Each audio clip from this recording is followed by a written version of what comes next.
May taong war freak, na tayo magagawa. Ngayon talaga binigyan ng Diyos na araw mo na mamatay, oras mo na, binakasan ko ng adobe. Mga tote dyan, lumabas na, kumuha ng bangkaw. Pag sinabi niyang tumira, titira kami. Pag yan na bigwasan ng ibang pangkat, lahat kami, papayin kami ng mga kusa namin. Ngepi ako ng escorting. Kailangan makauwi ng buhay ang aming busyo. Pag sinabi niyang bakbakan ko, babakbakan ko.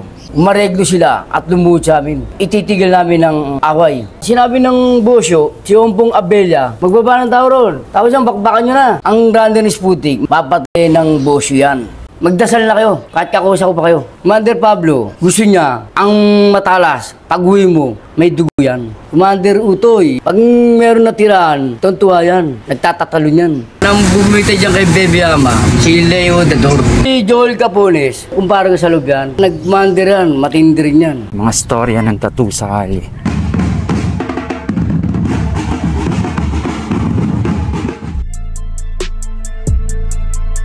Mga tinta nasa loob ng karayong pag tinatak na sa balat ay nagkakaroon ng malalim na kahulugan ng imahe. Ako po si Rudy Adriano, alias Bugoy. Itong mga tattoo na to ay istorya ko. Yan yung empleyado dyan sa Sablay Mindoro. Napakabait sa akin. Pinagulang ako, inalagaan ako. Ayan ang pangalan niya. CO1 Jojimar Jordan. Sinabay ko na rin to yung tatlong S. Sige-sige, Sputnik. Diyan umayos ang aking buhay. Escorting ako yung empleyado niyan. Araw-araw yan. Hanggang sa lumaya ako. Saludo ko dyan. Eto si Dionisio, empleyado rin yan. Carly. Alagon. Nasa kolonya rin yan sa Abuyog. Nagmayor ng late yan. Daming mga impacto. Bongo. Ano yan? 6-footer yan. Yan ang taga-takal ng nagkakamali. Kung tawagin niyan, Verdugo. Sergeant Surat. Sergeant Canoy. Empleyado rin yan. Mga spooter rin yan. Amparo. Nanay ko yan. No? Ito, nasa loob pa yan. Si Commander Tunet Soriano. Napakabait niyan. Boy in chief. Kasama ko sa escorting.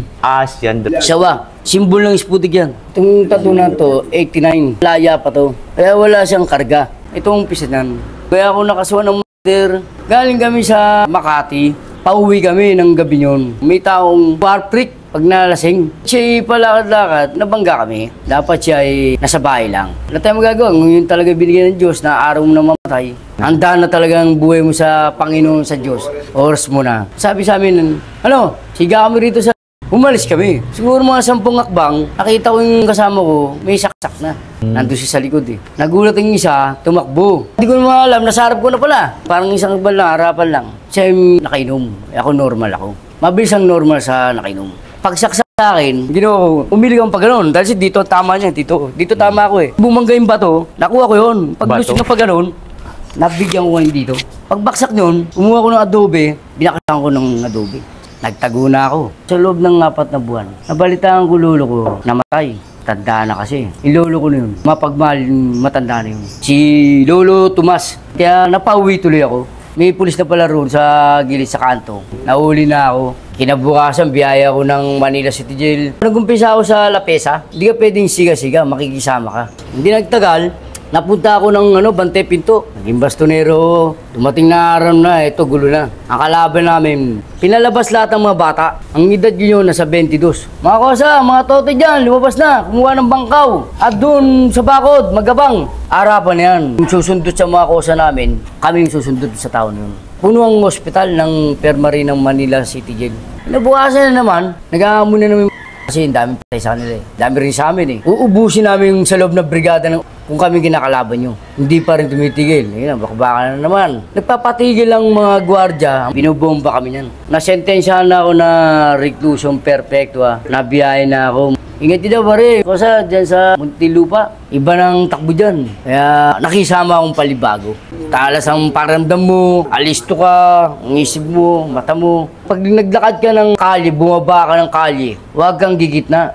Gilid ka lang. Ompong Abella. Ito, Abella. Naging escorting ako sa kanya. Mula jury hanggang sa maging commander siya. Pag sinabi niyang tumira, titira kami. Aalaya mo sila, pangangalagaan. Kailangan walang mangyayari sa kanila. Dahil sila ay mga pag yan na bigwasan ng ibang pangkat, maaaring ikaw ay mamatay at lahat kami. Papayin kami ng mga kakosa namin. Kaya kami binigay dyan, nagtiwala sa amin ang mga kakosa, lahat ng nanunungkulan ng mga Sputik, hindi namin siya pababayaan kahit anong mangyari. Kailangan kami unang mamatay, kailangan makauwi ng buhay ang aming busyo. Happy ako ng escorting. Kasi nakita niya rin yung tapang ko. Pag sinabi niyang bakbakan ko, babakbakan ko. Nakakaway namin sa Muntinlupa. 3 araw na away yun. Walang tigil. Kami, inuupakan na rin ng mga empleyado. Dahil ang Sputnik, hindi tumitigil yan. Abang hindi namin nakakausap ng bosyo ng kailangan. Umareglo sila at lumuhod sa amin. Ititigil namin ng away. Ang umpisa po niyan, para silang runners, nag-aatid sila ng dalaw. Pinakalaman ng dalaw ng Sputnik. Mamaya, iligaw nila, dalhin nila kung saan. Ang runner ng Sputnik, maaaring mamatayan pag may nangyari sa dalaw ng Sputnik. Papatay ng bosyo yan. Sinapak niya yung Sputnik. Tignan mo yung Sputnik na to, kumuha ng bato, pinalo niya sa mukha hanggang sa nalaban ng pangkat. Nagkabanata na. Yung dalawang runner niyon, sila nagmula ng gulo. Kaya nabulabog ang 2 pangkat. Sinabi ng bosyo, hindi tayo papayag. Mamaya tayo na mamadali. Magbaba ng tao ron. Abangan nyo. Tapos yan, bakbakan nyo na. Sige, sumama ka na. Bukoy, may tiwala ko siyo. Sama mo lahat ng tao. Itong si Commander, nakabang lang sa pinto yan. Yung gusto niyong balita, meron kami madali. Dahil ayaw niyang masapawan, ayaw niyang madali ang kanyang kakosa. Ang nadali namin, yung sumusundo. Kukunin nila yung mga kakosa nila doon sa loob ng brigada, doon sa tindahan yun, tinatawag na PX. Bigla may narinig ako ng ingay ng lakad sa lupa. Alis to ng naging isip ko. Hindi mo matatandaan ano tatak ng mga tao na sumusundo. Nakatagil lang ako, hindi nila ako napansin. Pagsundo pa lang sa mga tao, alis to na yan. Kaso lang, ang pagkulang nila, kailangan bilisan na lang ang laban. Paggarap ko, binigyan ko ng bandang kaliwa. Ang target ko yung puso. Ang problema yun, sa laki, bumaba ang aking matalas. Dito na umabot. Eh, yung tao yung bumagsak. Inarap ko na ngayon. Paggarap, lumusog na ang aking mga kakosa. Ang problema niya, may nagpaputok na ho. Ang wasi ng patrol. Inaabangan nila yung sinong titira. Pag nahuli nila, hindi ka nakaumbes, puputokan ka na niyan, papatayin ka rin yan. Wala nang sabi-sabi. Nagtakbuhan na kami. Kasi empleyado ng mga kalaban. Tapos ang tao noon, napapalood siya. Hanggang sa binuwat na siya ng mga kakosa nila. Yun ang wala na. Pero kami mga Sputnik, kahit anong tatak, may umaamin po yan. Nakanda na yan. 10 yan. Kung ilang patay, siya aamin yun. Ngayon kung kukulangin ng aamin sa 10, dadagdagan yan. Umaamin yan, talagang sako press yan. Mga walang dalaw yan, bibigyan ng buhay. Kami naman mga tinatawag na escorting, umiikot kami yan sa lahat ng mga brigada. Commander, magandang gabi po. Okay ba ang takbo rito sa brigada na to? Ang mayor nyo, wala ba ang problema dyan sa mayor na yan? Wala po, Commander. Pag mayroon kayong problema dyan, papalitan natin yan. Ayokong may problema rito sa brigada nyo, ha? Ayokong manligaw kayo ng kakosa ng ano natin, ha? Bistos nyo, papatayin ko kayo. Ayoko rin magiging tawiwit, ha? Ayoko kayo pabayaan. Pero pag kayo nagtawiwit, alam nyo na ang paglalagay nyo, ha? Magdasal na kayo. Kahit kakosa ko pa kayo. Dahil kayo nagkamali sa pangkat. Nakikita nyo ang Magna Carta natin, 14 yan.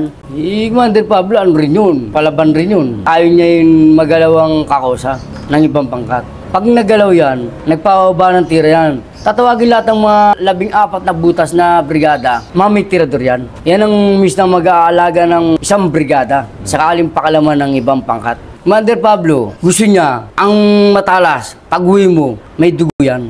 Malalaman nila pag may patay sa ospital, eh ganung katindi yung Pablo na yan. Commander Utoy, 1970s rin yan. Merong sumpong na mabait siya, may sumpong na galit siya salbahe. Galing Bita yan. Pag nagkaroon ng tira niyan, pag wala na tira yung Sputnik, nagwawala na sa loob yan. Pag sinabi niyang bumuelta ulit kayo, dahil tayo, Sputnik, number 1. Gusto ko meron akong malaman na may patay dyan. Babae niyan, lahat ng tirador. Wala magagawa mga tirador, kundi sumunod sa ama. Pag meron na tiraan, tontuwa yan. Nagtatatalo yan. Sumisigaw ng ano yan, number 1. Verdugo ng Muntinlupa, Leo Dador. Yan yung mga nagbababa ng mga sweet na bitay. Nasama ko yung matanda na yan, kaso matanda na. Ako maalala dyan. Ikinuwento niya sa akin lahat ang pangyayari. Nang bumita dyan kay Baby Ama, si Leo Dador. Sila yung mahawak ng sweet na malaki. Pag tungtunal stress na hapon, babaan nila yan. Hanggang sa Masilya Electrica na, mga binibitay nila. 3 pangkat ang dumali dyan. Hanggang sa nanahimik na rin sa tabihan, hindi siya lumalaban, hindi siya mapalat. Nasira na ulo niyan, mga balitaan niyang ginasa ng empleyado yung asawa niya. patay. Nag-warrior na siya, hindi na kinaya. Eh, yung tatlong mayor niya, yan ang inuna niya.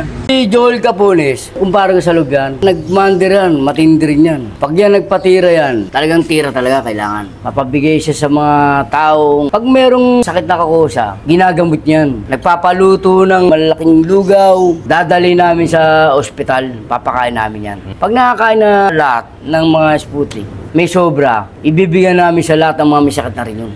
Ibang pangat yun. By dyan, si Joel Capones. Sanay sa gulo rin yan. Sa video, muntik na sila maambus. Eh, alam mo naman Sputnik, hindi naman papayag na ambusin yan. Talagang lalaban yan. Magandang umaga, Commander Joel Capones. Pare, lumaya ako ng June 5. Ito, wala pa rin trabaho.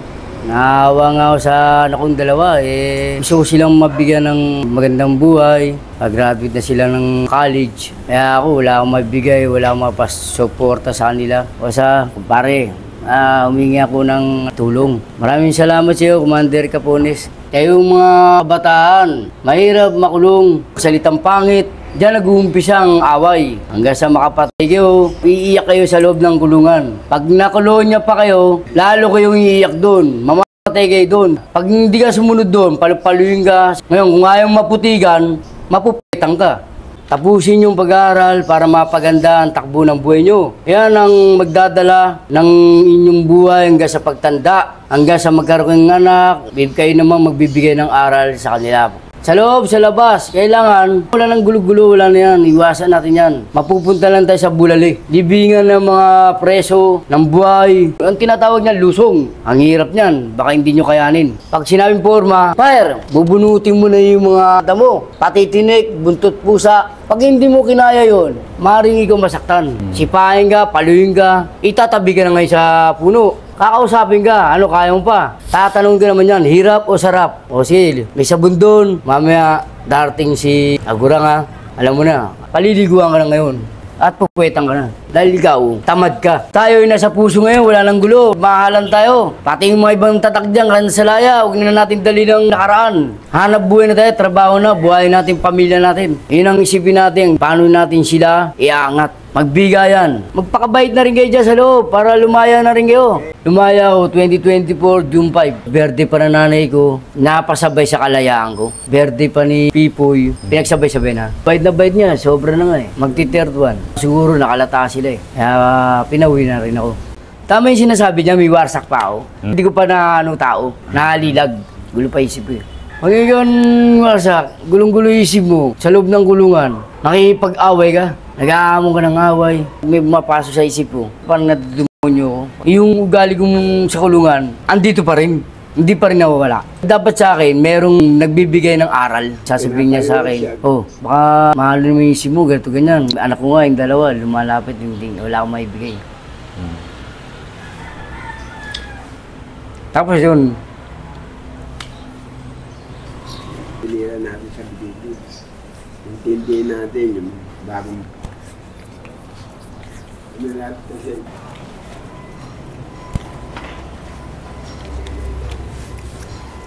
Pero alam ko rin, mapupunta rin ako sa maganda.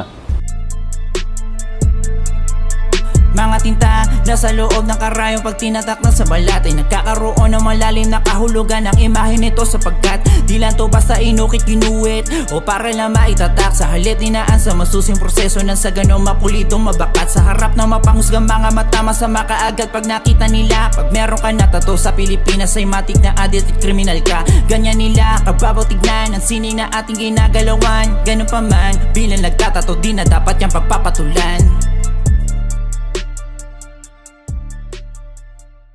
Portahan nyo, tatlong kalye.